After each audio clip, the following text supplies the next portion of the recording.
এখন আমরা আছি নৈহাটি স্টেশনের কাছে। এখানে মানুষের ভিড় সব সময় থাকে।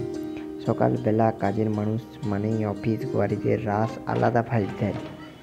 স্টেশনের সামনে ছোট ছোট দোকান, চা বিস্কুটের গন্ধ একদম পারফেক্ট, পুরো বেঙ্গলি টাউনের মতো ফিল দেয়।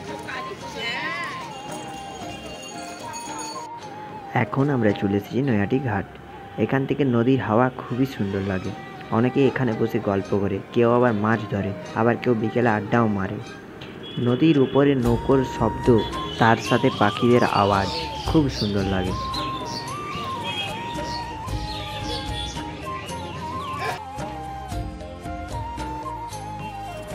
তো দেখতেই পাচ্ছ, আমরা পৌঁছে গেছি বড়মান মন্দিরে। পুজোর সময় হলে এখানে অসাধারণ ভিড় হয়। মানুষের বিশ্বাস, এখানে মানুষ চাইলে তা পূরণ হয়।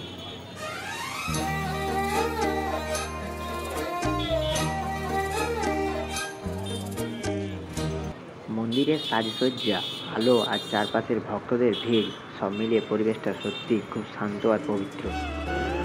এখানে দেখো, অনেক মানুষ সকাল থেকে লাইন দিয়ে দাঁড়িয়ে আছেন।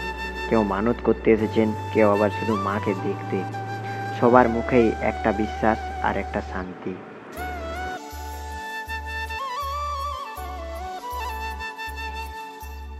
দেখতেই পাচ্ছ, চারিদিকে ধূপ, প্রদীপ আর ফুলের গন্ধে পুরো পরিবেশটা ভরে গেছে।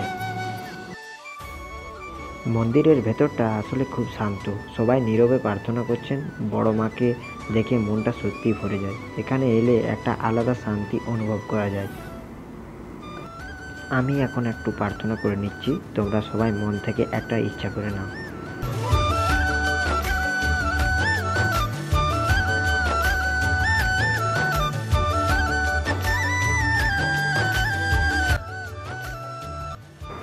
মন্দিরের বাইরে আসলে চায়ের দোকান, ঘুগনি, ফুচকা, ফুল, মালা সব কিছুই পাবেন।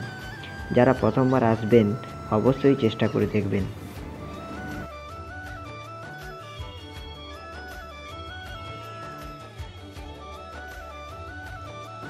নৈহাটির বড় মায়ের পুজো বহু পুরনো। বছরের পর বছর হাজার হাজার ভক্ত এখানে আসেন। মাকে ঘিরে মানুষের বিশ্বাস আর আবেগ, এটা দেখার মতো। এখানে একটা শান্ত ভাইব আছে, যা ভিডিওতে পুরো ধরা যায় না, কিন্তু এখানে এলে সত্যি আলাদা অনুভূতি হয়। তো বন্ধুরা, এই ছিল আজকের নৈহাটি বড়মা দর্শনের পুরো ভ্লগ। আশা করি তোমাদের ভালো লেগেছে। লাইক, কমেন্ট আর সাবস্ক্রাইব করতে ভুলো না। আর কমেন্টে জানিও পরিবারের কোন জায়গায় ভ্লগ দেখতে তোমরা চাও।